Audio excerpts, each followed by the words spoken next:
What's good, YouTube? Quinn Wade basketball analysis coming to you with another video. This is just going to be a re-update. A lot of things have changed. Injuries have come. Players have went from getting a lot of minutes to not getting that many minutes to getting injured and missing some games of the season. You also got a lot of guys that got injured. They got more minutes and they increased their case for rookie of the year, aka the guys. You'll hear some guys. These are the guys that came close. They was on the border, thought about it real hard. This is a tough list. This is how I won't get in detail. These are the players that didn't make it but had a case for being in the top 10. Frank Mason Jr., Jarrett Allen, Frank Ntilikina, and Bam out of Miami. Those are four players that did not make this list. You can actually throw in five. That should be your top 15. Probably OG. OG was on my original list. I took him out because of injury and his numbers dropped a little bit and his minutes dropped. So OG. So Frank Mason Jr., Jarrett Allen, Frank Ntilikina, Bam, and also OG. Five rookies that I thought about it. Some was already on my first list. They dropped out of the list. By the end of the season, we'll know who the rookie team, first and second team. But honestly, let's talk about the top 10 rookies in the NBA, regardless of position. This is just my list. Let me know what you guys think in the comment section below. But John Collins is a guy that I did not have on my list. He had an opportunity. He made the best of it, put up some good rebound numbers. Obviously, he did more than what everybody pretty much expected. He had a bad team in Atlanta. He only has started 11 games. He's shooting 57% from the field, 31% from three. Don't really care about the three-point because he's not even shooting 1-3 a game, but he is trying to shoot it when he can, or if he's wide open in that corner three. He's shooting decent from the free throw line, 74%.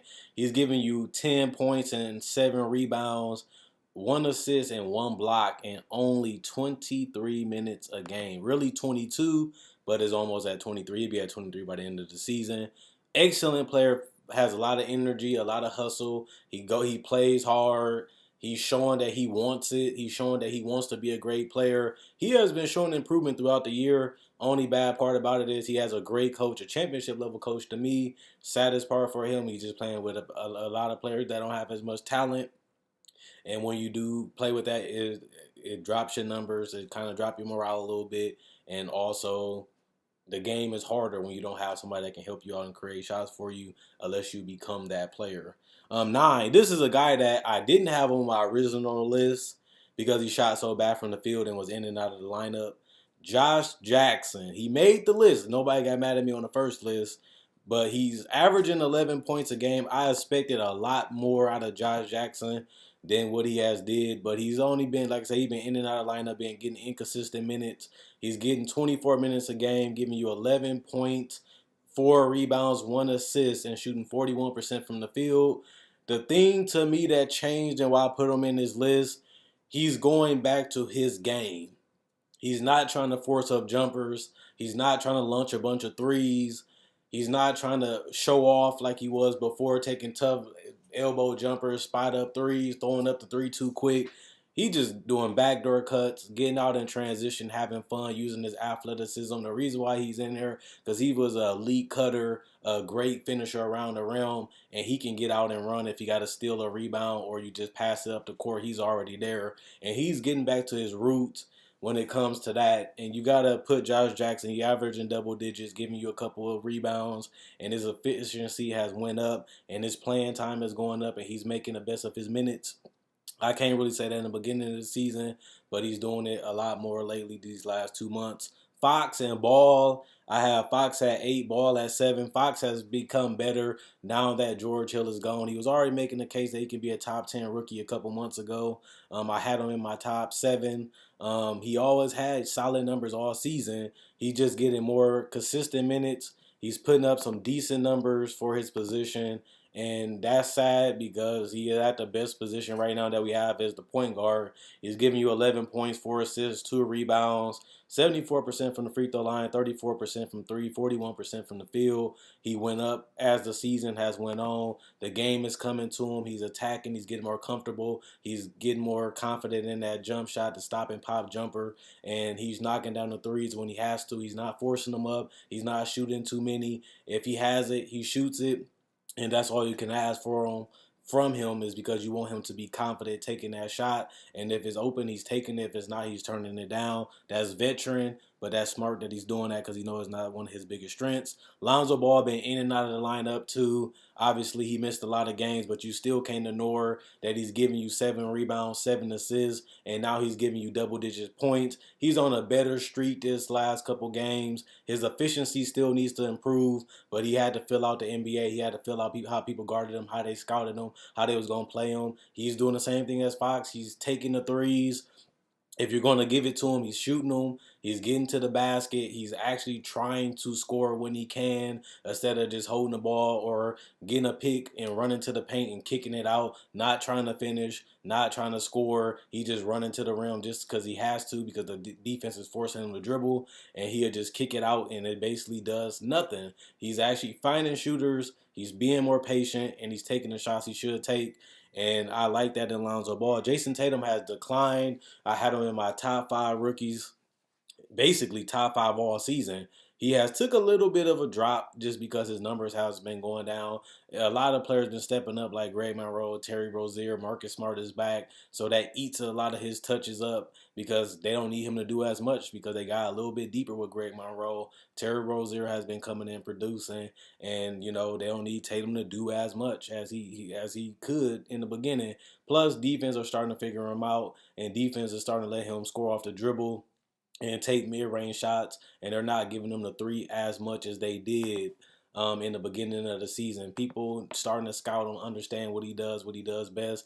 47 from the field, 43% from the three-point line, 83 from the free throw line, still giving you 5 rebounds and 13 points a game.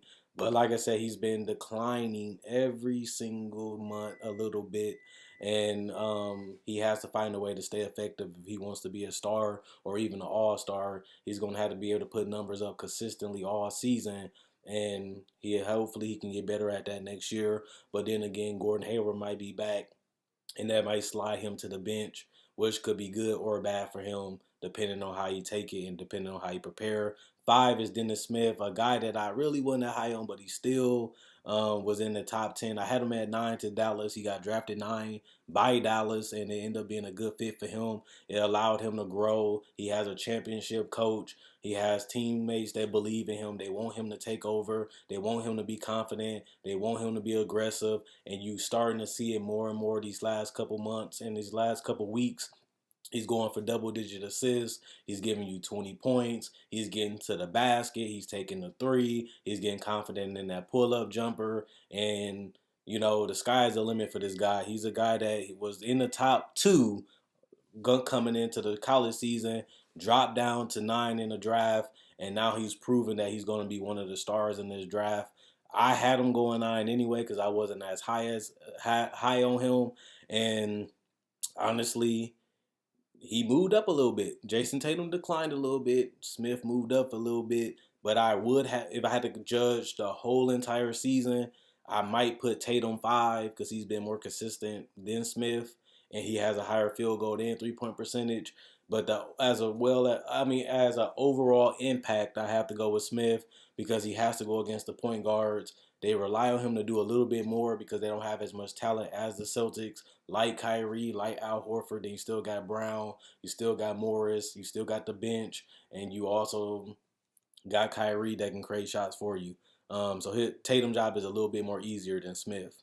Lauri Markkanen is a guy that has made a face out of nowhere. I told you guys, don't think the Bulls got robbed in that Jimmy Butler trade because we haven't really seen Lauri Markkanen play that much. We don't really know how he's going to fit. We don't really know what to expect. We got some little draft express and people showing us some highlights, but we didn't know how he was going to adapt and play in the NBA. and he's giving you double-digit points and 7 rebounds a game, shooting 42% from the field and 35 from three, 85 from the free throw line, and 14.8 points a game. That's better than what most of us expected. He is playing on the bad Bulls team, so he gets more shots, gets more chances, and can have more opportunity to score compared to other players and teams. But he still has been able to show that, hey, he looks like a starter in this league. Same with Chris Dunn, same with Zach LaVine. And you got 3 positions filled, plus you get a top 10 pick most likely this year. You never know. The sky is the limit in this draft. And Lauri Markkanen is looking very promising in his rookie year. Kyle Kuzma, I ain't gonna talk too much about him because he's been a veteran to me. Knocking down a three, improve that, knocking down the mid range, scoring when he has to, getting to the paint, basically doing everything that you want a player to do. The only difference is he's only getting 29 minutes. He's shooting 44% from the field, 36 from three. His free throw line, don't really pay that much attention to it because he ain't shooting that many, but he is a solid free throw shooter at best, giving you 6 rebounds, 1 assist, 15 points a game. He's been one of the most consistent rookies in this whole entire draft throughout the whole season. He's been a model of consistency. He hasn't really hit a rookie wall like Jason Tatum. He hasn't really took a step back. He's been consistently putting up these numbers all season, and he might went down a little bit from 17 to 16 to 15, but he's still getting the job done. Ben Simmons is a guy that you guys are shocked that I ain't say number one. I did pick Ben Simmons to be Rookie of the Year coming into this season, but I did go to the Milwaukee Bucks versus the Sixers game. He is shooting 53% from the field. He's not really shooting any threes. 57 from the free throw line, giving you 7 rebounds, 7 assists, and 16 points and a steal a game. He's a better defender than we all predicted. He's the playmaker that we all thought. He's a little underachieving on the rebounding end. He's giving you triple doubles. He's filling up the stat sheet. He's winning games when Joel Embiid is there. And that's why my number one is Donovan Mitchell. The best player that he has on his team, arguably, is Rudy Gobert. Rudy Gobert is not really known as a scorer. He's not really known as a force offensively. He is one of the best players defensively in the league, getting almost got Defensive Player of the Year last year. But the guy is not an offensive guy. Matter of fact, if you look at this roster, if they traded Rodney Hood, they got rid of George Hill. They got rid of Rodney Hood, and you look at this roster and you see that Donovan Mitchell has been playing exceptional. It looks like the way it's going, they're winning games. They're not winning as much as the Sixers, but their record is almost similar. Only problem is they're in the West, so he might not make the playoffs. But Ben Simmons get the benefit of playing in the East. The biggest difference to me is when Ben Simmons plays as the best player on the court, Dario Saric starts stepping up. When Joel Embiid is gone, Ben Simmons don't really help them win that much when Joel Embiid. I think they lose majority. Every time I see Joel Embiid sitting out from a back-to-back or injury, it seems like the Sixers always lose, regardless of Ben Simmons playing or not, which he has been playing the majority of this season, and they still been losing. And when I watch Ben Simmons in the fourth quarter, he can be a little nonchalant. He can be a little he lacks aggressiveness. He doesn't really look to take over. He doesn't really look to shoot. He doesn't even really look like he wants to score. I was able to see it front row seats at the Bucks game, and I'm literally just watching Ben Simmons like, you can float the ball up. You can just throw up a little hook shot. You can dunk the ball. It seemed like he don't want to score at all. It seemed like his goal is just to find his teammates. And we said that when he was in college that he lacks aggressiveness, and he still does. He has a lot of opportunities to score, and he will literally turn it down just to kick out to a shooter, just to reset the offense. He seemed like he doesn't want to score at all, and that's why I go with Donovan Mitchell. When they needed him to step up, he came off the bench and gave them that. When they needed him even more, he got in the starting lineup, and his numbers has been increasing every single month. And on top of that, he's hitting game winners. He's hitting clutch shots. He's taking over games, whether it's in the second, third, or fourth quarter. He's putting them in position to win games, and he's not scared of the big moments. I cannot say all of that, and he's showing that he has the ability to carry a team. The superstars are giving him credit. They starting to respect him. He's getting the respect from his peers. Ben Simmons already had that since he was in high school. But when you're looking for a franchise player, when you're looking for a guy that can take over, Donovan Mitchell is that guy. If you're looking for a complimentary a B or C guy, the second or third option, it's looking like Ben Simmons is going to be that guy. He's going to rebound. He's going to play his position. He's going to do his job. But he might not be able to put the team on his back. He might not be able to take over. He might not even be able to bring you to the promised land. Donovan Mitchell is showing that. Ben Simmons is not. I've been saying that all season. He had the same knock on him in high school a little bit. He had a huge red flag of this when he was in college that one season, and now he has it still in summer league and now in the NBA whole season. He lacks the ability to want to be the guy. He lacks the ability to want to take over. He lacks aggressiveness, and I don't like it. There's no way you're that big, you're that tall, and you're only giving us 16 points a game, and you literally can shoot as many times as you want to because they need you to do that with the Sixers. I know they have Redick, I know they have Covington, I know they have Embiid, but even when these guys are not playing or injured, Ben Simmons, his career high is 32 points. He just did that one time, so it's like Ben Simmons could be a lot better offensively. He just seems like he doesn't really care about scoring or taking over the game. Some people might like that. Some people might not. But if you're looking for a franchise player, Donovan Mitchell shows you the intangibles. Ben Simmons does not. Let me know what you guys think. Comment, like, subscribe. Check out my Facebook page at NasusPlayground.com.